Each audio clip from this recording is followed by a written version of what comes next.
নমস্কাৰ 24 লাইভ চাই থকাৰ বাবে ধন্যবাদ। এই মুহূৰ্তত লৈ আহিছো এটা গুৰুত্বপূৰ্ণ বাতৰি।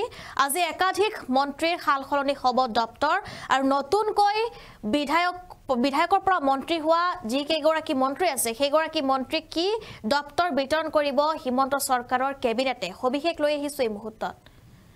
আজি একাধিক মন্ত্ৰীৰ দপ্তৰ সালসলনি হ'ব। আজি সালসলনি কৰা হ'ব একাধিক মন্ত্ৰীৰ দপ্তৰ আৰু গুৰুত্বপূৰ্ণ দপ্তৰ সালসলনি কৰা হ'ব মন্ত্ৰীসভাত একাধিক মন্ত্ৰীৰ।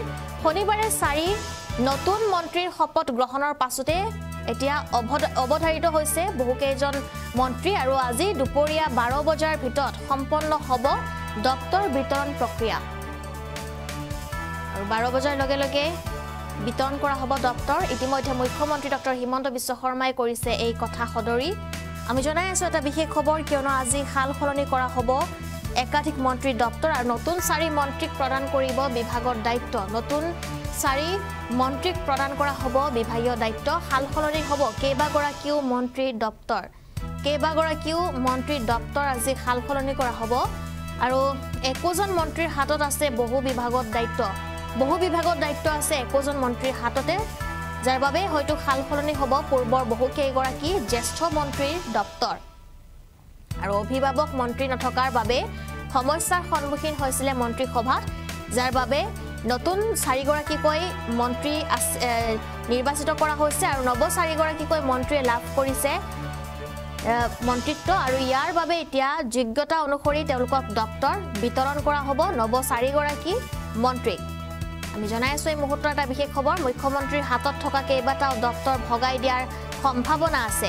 ইতিমধ্যে বহু দপ্তৰ যেহেতু বিভাগীয় মন্ত্ৰী নাই তাৰ বাবে আজি হয়তো কিছু সালসলনি কৰা হ'ব দপ্তৰসমূহত আৰু মুখ্যমন্ত্ৰী ডক্টৰ হিমন্ত বিশ্ব শৰ্মাই কৰিছে আনুষ্ঠানিক ঘোষণা। আজি দিনৰ 12 বজাৰ লগে লগে এই দপ্তৰসমূহ বিতৰণ কৰা হ'ব আৰু কোনে কি দপ্তৰ লাভ কৰিব সেয়া আজি দিনটোত গম পোৱা যাব। 4 মন্ত্ৰীক লৈ আশাবাদী হৈছে ৰাজ্যিক মন্ত্ৰীসভা।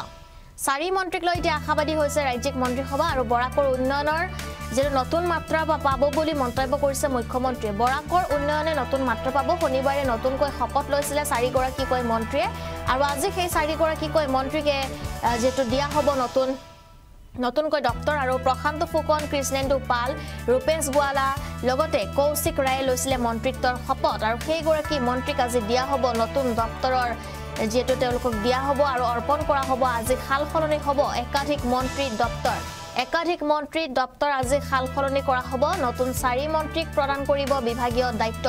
বিভাগৰ দায়িত্ব অৰ্পণ কৰা হ'ব নতুন 4 গৰাকীকৈ মন্ত্ৰীক আৰু সালসলনি হ'ব কেইবাগৰাকীও মন্ত্ৰীৰ দপ্তৰ আজি সালসলনি কৰা হ'ব। 21জন মন্ত্ৰীৰ হাততে আছে বহু বিভাগৰ দায়িত্ব কিয়নো একেজন মন্ত্ৰী যেটো বহুকেইটা বিভাগ চাব লগা হৈছে আৰু যাৰ ফলত হয়তো এটা বিভাগৰ যদিহে কাম ভালদৰে হৈছে আনটো বিভাগত কাম ভালদৰে সম্পূৰ্ণ হ'ব পৰা নাই কিয়নো এজন মন্ত্ৰীকে যদি ইমানকেইটা দিয়া হয় দপ্তৰ দিয়া হয় বা দায়িত্ব দিয়া হয় তেন্তে এজন মন্ত্ৰী হেয়া সম্ভালিব সম্ভৱ নহয়। তাৰ বাবে হয়তো নতুনকৈ এই ৰাজ্যিক কেবিনেটে এক ডাঙৰ সিদ্ধান্ত লৈছে আৰু 21জন মন্ত্ৰীৰ হাতত দায়িত্ব আছে। তাৰ বাবে সালসলনি হ'ব পূৰ্বৰ বহু কেইগৰাকী জ্যেষ্ঠ মন্ত্ৰীৰ দপ্তৰ। আজি বহু কেইগৰাকী জ্যেষ্ঠ মন্ত্ৰীৰ দপ্তৰ সালসলনি হ'ব। অভিভাৱক মন্ত্ৰী নথকাৰ বাবে সমস্যাৰ সন্মুখীন হৈছিলে মন্ত্ৰীসভাত, যাৰ বাবে নতুনকৈ নিৰ্বাচিত কৰিব লগা হৈছে 4 গৰাকীকৈ মন্ত্ৰী আৰু নৱ 4 গৰাকী মন্ত্ৰীয়ে লাভ কৰিব আজি যোগ্যতা অনুসৰি দপ্তৰ। তেওঁলোকে কি দপ্তৰ আজি লাভ কৰিব আজি সেয়া হ'ব 12 বজাৰ পিছতে লক্ষণীয় বিষয়। আচলতে কি তেওঁলোকক দপ্তৰ দিয়া হ'ব। মুখ্যমন্ত্ৰীৰ হাতত থকা কেইবাটাও দপ্তৰ ভগাই দিয়াৰো সম্ভাৱনা আছে কিয়নো মুখ্যমন্ত্ৰীৰ হাততো বহুকেইটা দপ্তৰ আছে আৰু যেহেতু সেই দপ্তৰসমূহ এই 4 গৰাকীকৈ মন্ত্ৰীক ভগাই দিয়াৰো সম্ভাৱনা আছে। আন এক এয়া সম্ভাৱনা দেখিবলৈ পোৱা গৈছে।